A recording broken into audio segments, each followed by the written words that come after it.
What's everyone saying? It's your boy Simon Explores, back again. I'm here today in La Rochelle in the northwest of France, and here I was heading to Nantes, a couple of hours down the road with Flixbus.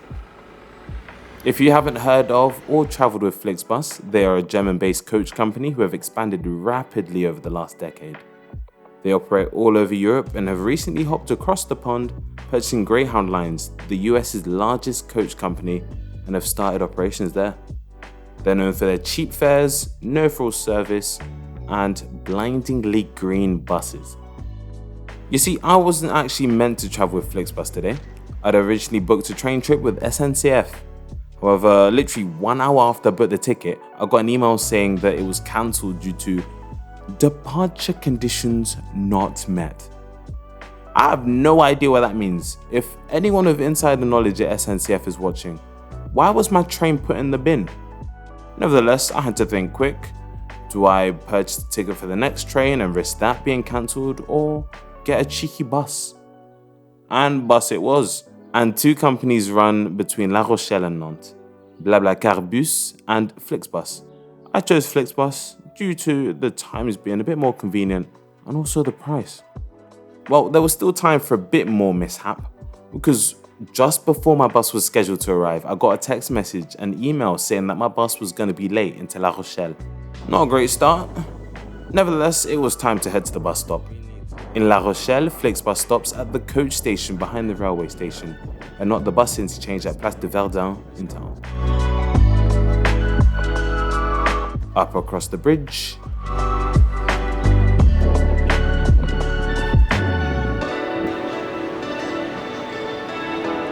with a beautiful view, and down the other side. Okay, so one thing I've seen is that all these Flixbus stops are always out of the way. So the bus stop I'm going to be going into when I get to Nantes, I need to get a tram to get into town. And I guess that's how they do it. That's how they make it cheap, because you're not going into main bus stations. The last time I did a Flixbus in France, had to walk half an hour, 35 minutes into town. Yeah, it's even crazy. I don't even think it's from this. Now, I had a bit of trouble looking for the exact bus stop here, even though it was right in front of me if I had read closely. I think it's there.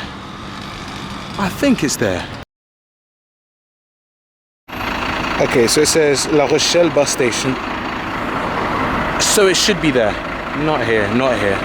Let's go back. I also realized that the bus station here is a very popular pickup and drop off for BlaBlaCar, the rideshare service. There was literally like a couple in a car. They were driving past me like, "Are you here for the BlaBlaCar?" I'm like, No. It's alright, apologies.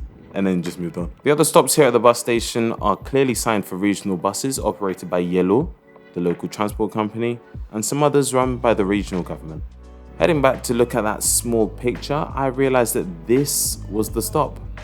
No Flixbus or BlaBlaCar Bus sign, no shelter, no other passengers around me, except for one. No frills.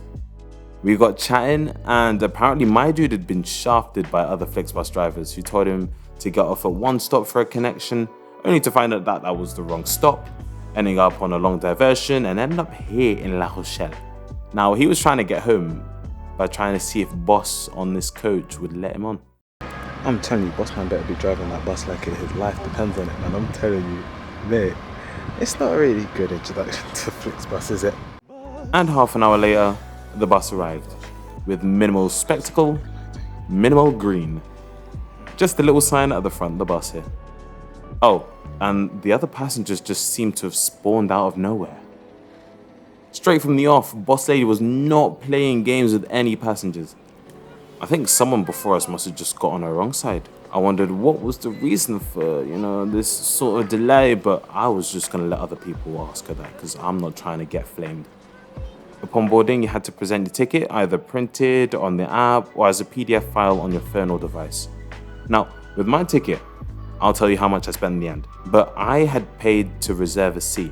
And seeing from my past Flixbus experiences, I was like, good luck to me actually getting that seat, big man.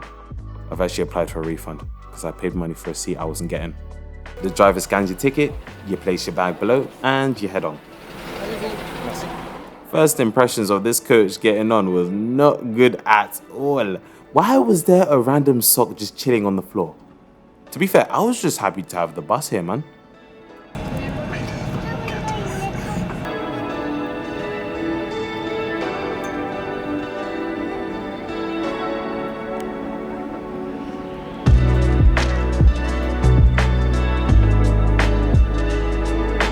The seat pitch on this bus was tight.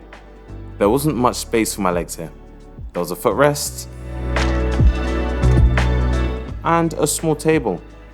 And it seems like someone before me was having a cheeky McDonald's on here. Above us, there was a small luggage rack for possessions like coats, handbags, and all the sort. And each row of seats has a set of reading lights and a stop button, which is quite redundant on a Flixbus.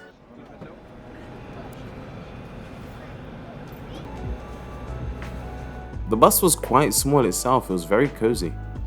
The seats were quite dirty, but they were comfortable enough, and at that point I was just ready for a cheeky kebab and a nap, you know. At this point, boss man at the stop was trying to work his way onto the bus, but Auntie was having none of it until she eventually caved.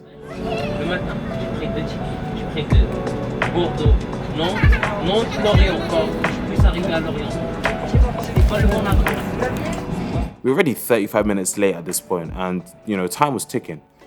And this is when I realized that my seat recline was broken. Amazing. Nevertheless, we were off, non-stop to Nantes, 40 minutes late, heading out of the bus station on quite a weird way out of the city through country roads instead of straight onto the motorway. Our journey to Nantes was scheduled at around 2 hours, which would have been the same amount of time as the train.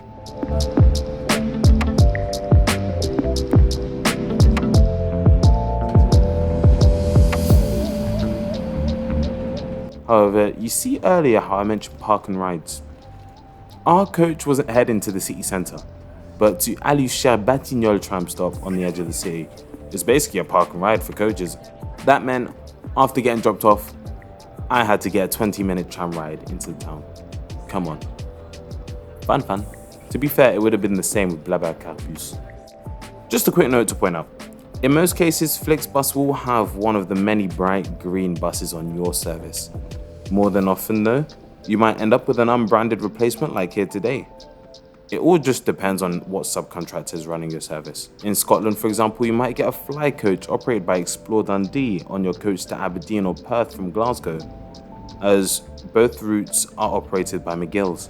In other cases that you might have, like I did in Croatia, your ticket might have the name of the company running your service under the Flixbus name, and you just have to be a bit vigilant by looking out for your service number, the company name on the coach, all of that, because it might not be a big green boy.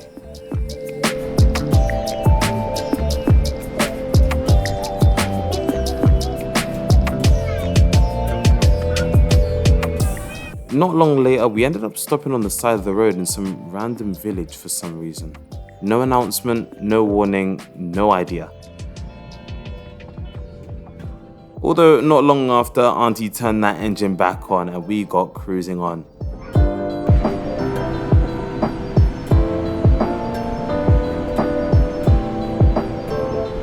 Now, I understand why the journey was around 2 hours long, even though the two cities are not that far apart.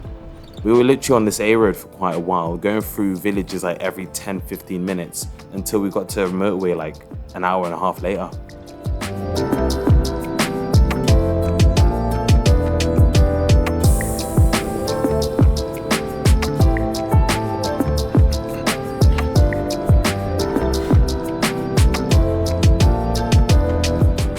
Nevertheless, I thought it would be time to enjoy the views as sunset approaches.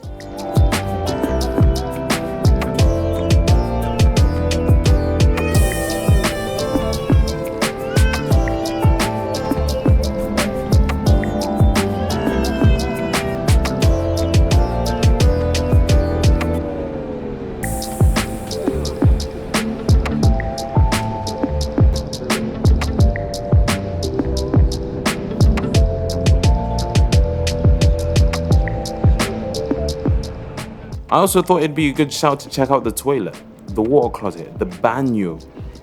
Well, it was anticlimactic because the toilet was locked. Right, it was back to the seat for me to piss myself. There were also a number of amenities missing on board, like free Wi-Fi, air vents for cold air, but luckily Auntie at the front was on point with the temperature control. A lot was going wrong on this coach, man. I just had to look at the bright side. I was getting to Nantes.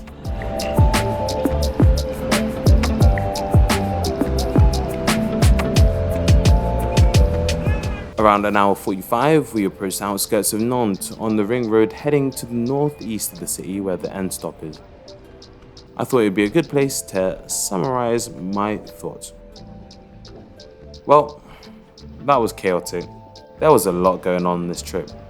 The bus wasn't a branded Flixbus, it was late, there were no seat reservations, my recline was broken, the seats were dirty, people's toes were hanging out right across from me, the toilets weren't working, there was no Wi-Fi, there was no plug socket. The list is lengthy. Like, all I'll say is that even with the delays, Auntie drove like a champ, got us there in one piece. I'm still alive. I feel like I approached this journey a bit more, positively than I probably would have if it was another day. I was just tired. I was just hungry. I was just happy enough just to be on a motorway heading across to my destination. The thing is, even though La Rochelle is nice, I wouldn't have wanted to stay there overnight unplanned because I had already booked a hotel in Nantes. But I need to go back there one day. Cheap Ryanair flight, head back out there. It's a beautiful place to visit. And also, like I mentioned earlier, this case was an example of when Flixbus might use an unbranded or alternative coach to fulfill the service. It's better to have a coach than no coach, and it is what it is. And here we arrived 50 minutes late to Nantes, but now it was time to hop on a cheeky tram. Oh, that's me here in Nantes, well, on the edge of Nantes. We're here at Rochelle tram stop, which is just behind me there. We just come off this chaotic Flixbus. I don't know what was going on that trip. It's been a whole piece of chaos. I don't know. I'm gonna head on the tram into town and, get a burger or something. If you like the video, make sure you drop a like, subscribe, comment, all that stuff. I've got my Tesco bag. We're international. Let's get the tram. I'll catch you in the next video. See you in a bit. Laters.